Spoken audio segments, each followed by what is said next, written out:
कभी सोचा है कि कुछ लोग उम्र भर जी तोड़ मेहनत करते हैं फिर भी पैसों के लिए परेशान रहते हैं, और कुछ दूसरे लोग हैं जो कम उम्र में ही अच्छी खासी दौलत बना लेते हैं। इसका जवाब पता है, अक्सर उनकी डिग्री या सैलरी में नहीं होता, बल्कि उनकी सोच में छिपा होता है। रॉबर्ट कियोसाकी की जबरदस्त किताब रिच डैड पुअर डैड इसी सोच के फर्क की कहानी है। तो चलिए उन बुनियादी आइडियाज की गहराई में उतरते हैं जिन्होंने दुनिया भर के लोगों के लिए पैसों के मायने ही बदल दिए। कहानी की शुरुआत होती है इसी एक दमदार और सच कहूं तो थोड़ी हैरान करने वाली लाइन से।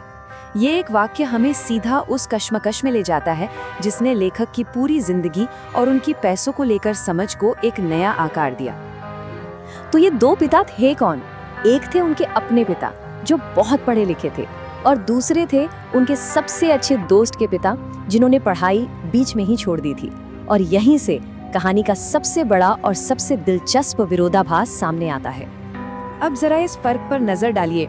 एक तरफ एक जीनियस पीएचडी किए हुए पिता जो सरकार के लिए एक बड़े पद पर काम करते थे, लेकिन अपनी पूरी जिंदगी पैसों की तंगी से जूझते रहे।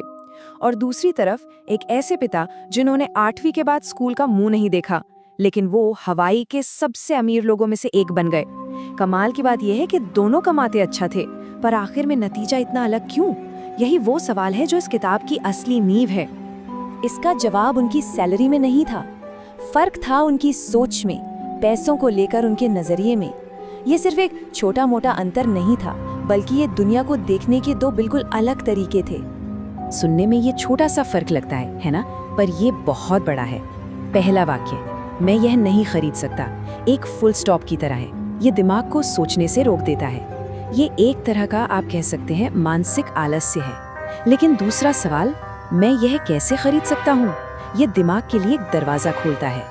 ये उसे काम पर लगाता है, नए नए आइडिया सोचने पर मजबूर करता है। ये बिल्कुल दिमाग की कसरत की तरह है जो उसे हर रोज और मजबूत बनाती है।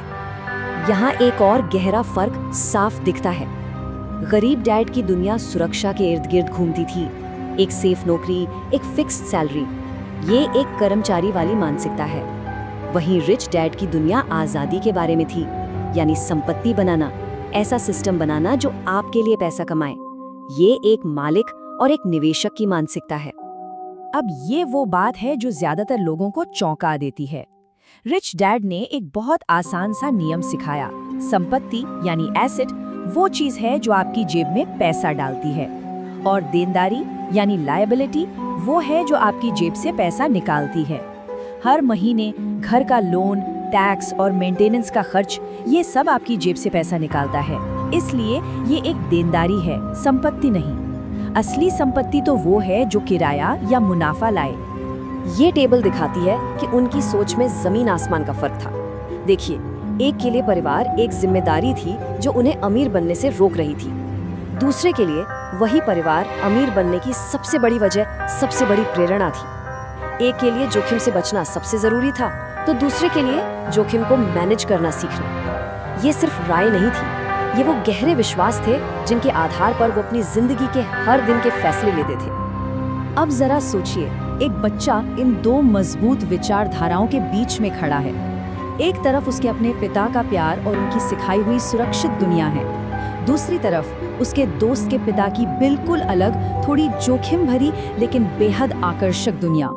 उसे एक रास्ता चुनना था, और ये फैसला उसकी पूरी जिंदगी को हमेशा के लिए बदलने वाला था। इस मुश्किल चुनाव का जिक्र करते हुए लेखक एक बहुत ही खूबसूरत कविता का सहारा लेते हैं जो उनके इस फैसले के दर्द और उसके महत्व को बखूबी दर्शाती है। इन लाइनों में लेखक का दर्द और संकल्प दोनों छिपे हैं। उन्होंने वो रास्ता चुना जो समाज की नजर में थोड़ा अजीब था, जिस पर कम लोग चाहे थे। उन्होंने अपने पढ़े लिखे पिता की सलाह के खिलाफ जाकर अपने रिच डैड की बातों पर भरोसा करने का फैसला किया, और जैसा कि कविता कहती है, उसी एक फैसले से सारा फर्क पड़ा। और सबसे ज्यादा हैरान करने वाली बात जानती हैं क्या है? उन्होंने ये फैसला सिर्फ 9 साल की उम्र में लिया था। सोचकर देखिए, जिस उम्र में बच्चे खिलौनों और कहानियों की दुनिया में खोए रहते हैं, उस उम्र में वो अपनी आर्थिक किस्मत का सबसे बड़ा फैसला ले रहे थे। तो इस एक व्यक्तिगत कहानी से हम उस सबसे बड़े सबक पर आते हैं जो ये किताब हमें सिखाती है। देखिए, ये सिर्फ लेखक की कहानी नहीं है, ये हम सब पर लागू होने वाला एक सिद्धांत है। यही वो वजह है कि एक डॉक्टर या एक वकील जो अपने काम में तो माहिर हैं, फिर भी पैसों के लिए संघर्ष कर सकते हैं। क्यों? क्योंकि स्कूल हमें पेशेवर स्किल सिखाते हैं, एक अच्छा कर्मचारी बनना सिखाते हैं, लेकिन वे हमें पैसों के स्किल्स नहीं सिखाते, यानी पैसों को मैनेज करना नहीं सिखाते। ये शिक्षा हमें घर से मिलती है और ज्यादातर घरों में हमें गरीब डैड वाली मानसिकता ही सिखाई जाती है। तो वित्तीय शिक्षा का आखिर मतलब क्या है? इसका मतलब सिर्फ ढेर सारा पैसा कमाना नहीं है। इसका मतलब है पैसे की भाषा को समझना, ये जानना कि संपत्ति कैसे बनाई जाती है, निवेश कैसे काम करता है और टैक्स के नियमों का फायदा अपने हक में कैसे उठाया जाता है। यही वो ज्ञान है जो आपको पैसे का गुलाम बनाने के बजाय उसका मालिक बनाता है। ये रिच डैड का सबसे बड़ा मंत्र था और यही वित्तीय शिक्षा का असली लक्ष्य भी है। एक ऐसी सिचुएशन बनाना जहां आपकी संपत्ति आपके लिए इतनी इनकम पैदा करे कि आपको काम करने की जरूरत ही ना पड़े। अब हम इस पूरे विश्लेषण के सबसे जरूरी और अंतिम निष्कर्ष पर आते हैं। संपत्ति, निवेश, ये सब तो बाद में आते हैं। दौलत का असली शुरुआती बिंदु कहीं बाहर नहीं, बल्कि हमारे अपने दिमाग के अंदर है। ये फर्क शानदार ढंग से दिखाता है कि हमारी सोच ही कैसे हमारी हकीकत बन जाती है। गरीब डैड ये मानते थे कि वो कभी अमीर नहीं बनेंगे और उनकी ये सोच एक सेल्फ फुलफिलिंग प्रोफेसी यानी एक आत्म भविष्यवाणी बन गई। रिच डैड भले ही कभी कभी कंगाल हो जाते थे, मतलब उनके पास कैश की कमी हो जाती थी, लेकिन वो हमेशा खुद को एक अमीर आदमी ही मानते थे। उनके लिए कंगाली एक अस्थायी स्थिति थी, लेकिन अमीरी उनकी पहचान थी और यही पहचान उन्हें हमेशा वापसी करने की ताकत देती थी। तो इस पूरी बातचीत का निचोड़ ये है कि सब कुछ हमारे चुनाव से ही शुरू होता है। हम हर दिन ये चुनते हैं कि हम किस तरह की सोच को अपनाएंगे। यही मानसिकता वो नींव है जिस पर रिच डैड के आगे के 6 प्रैक्टिकल सबक टिके हैं, जो हमें संपत्ति बनाने के असल तरीके सिखाते हैं। और अंत में ये सवाल हम सबके लिए है, जब पैसों की बात आती है तो हमारे दिमाग में किसकी आवाज़ गूंजती है? क्या वो डर और सुरक्षा की आवाज़ है या फिर मौकों और आज़ादी की?